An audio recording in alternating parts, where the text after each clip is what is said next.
contrary to what the Prime Minister said yesterday. Leave us sought for that document to be tabled. Is there any objection? Yes, it is objected. We move now to questions for oral answer, and the first question is in the name of Grant Robertson. Thank you very much, Mr Speaker. My question is to the Associate Minister of Education. Why has he proposed exempting charter schools from the requirements of the Official Information Act 1982, something that the Ombudsmen have described as being, quote, catastrophic? Honourable John Banks. I'm advised that the Ombudsman's submission to the Education and Science Select Committee yesterday did not use the word catastrophic. The Government respects the office of the Ombudsman. However, it would be inappropriate to extend the jurisdiction of one of the Ombudsmen to partnership schools. They are not Crown entities, they will be private organisations. They are similar to the 5,000 licensed early childhood education care centres. Order.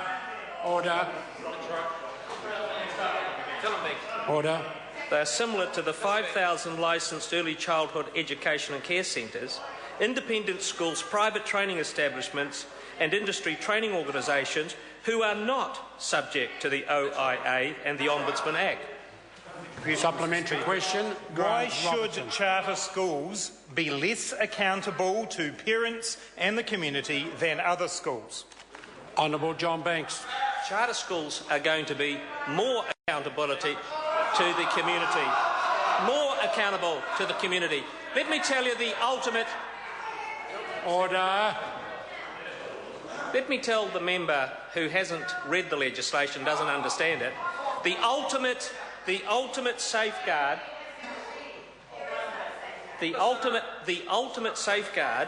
is notwithstanding the obligations under the contract between the sponsor and the ministry. The Secretary of Education, Mr Speaker, can at any time request any information from any partnership school, and that information is subject always to the Official Information Act. Further supplementary?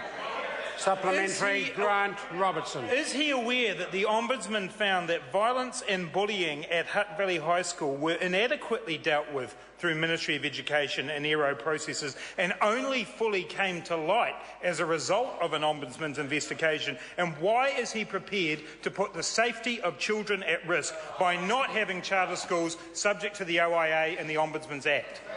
Honourable John Banks. It's interesting that he should raise that high school in the Hutt South electorate, the home of a former Minister of Education from the Labor government, but I have, on reliable advice, been told that it was Anne Tolley, this Minister of Education in a previous National Party government, that fixed the problem. But answering the substantive matter, the health and safety of children...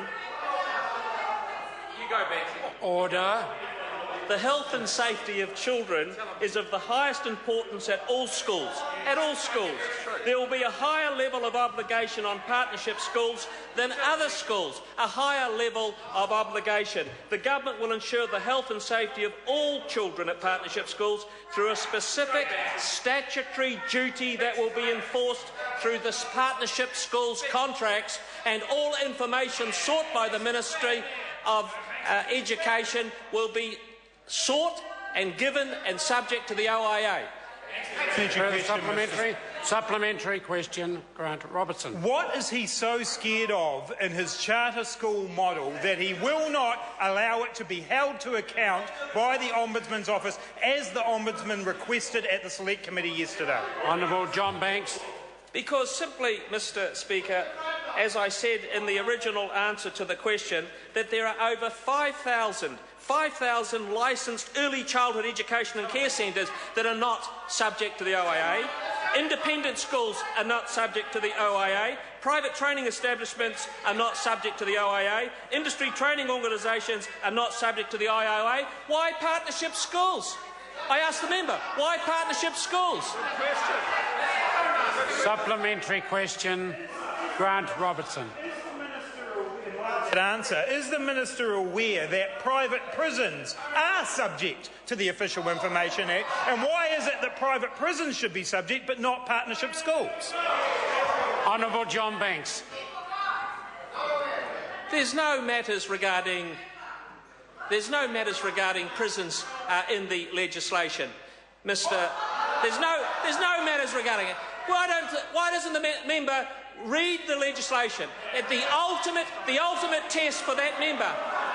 The ultimate test for that member is the Secretary of Education can ask for any information at any time from any partnership schools which would be subject to the OIA. Why don't you give partnership schools a chance? Because 20% of kids are failing. What has the Labor Party got to hide? Point of order. Point of order has been called. Chris Hipkins. Mr. Speaker, that was a very animated answer that didn't address the question that my colleague Grant Robertson had asked. It certainly did address the question. It was a very animated question.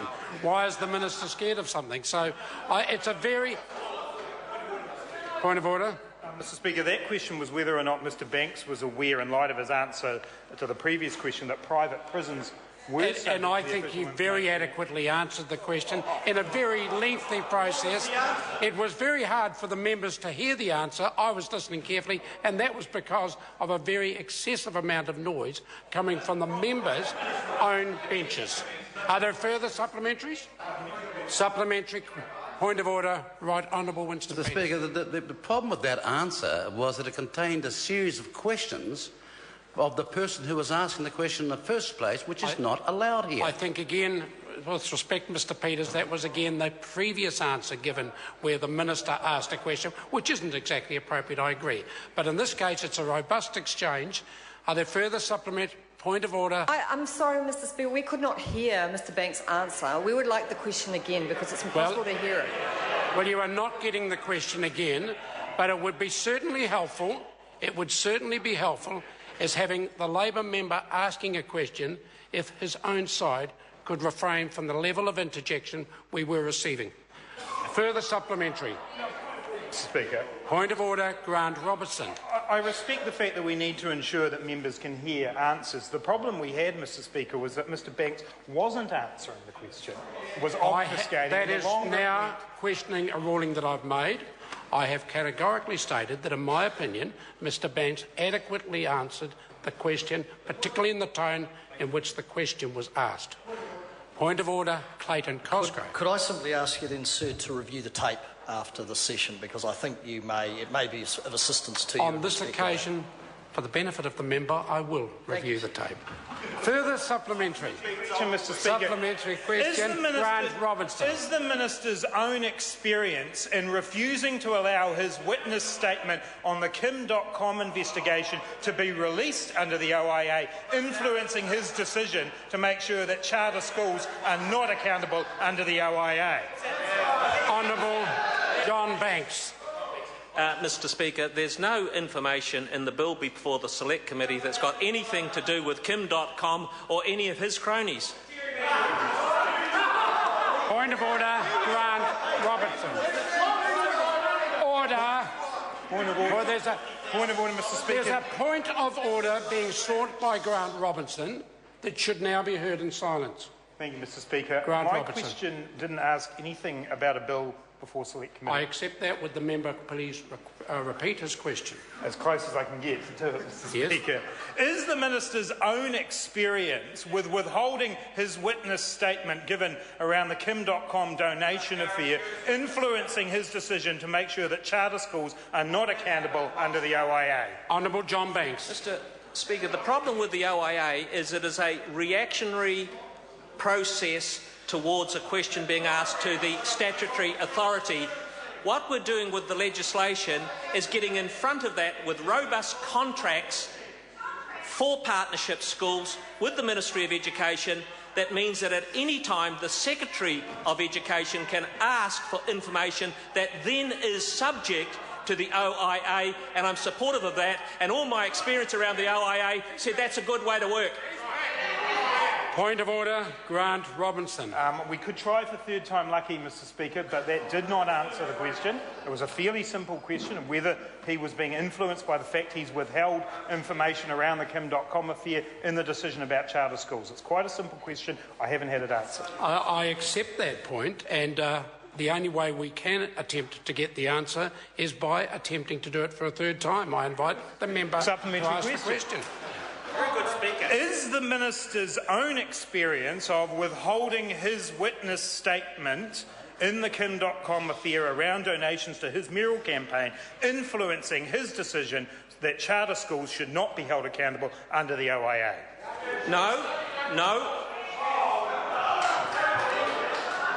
I move to question number 2, John Hayes. Thank you, Mr. Speaker.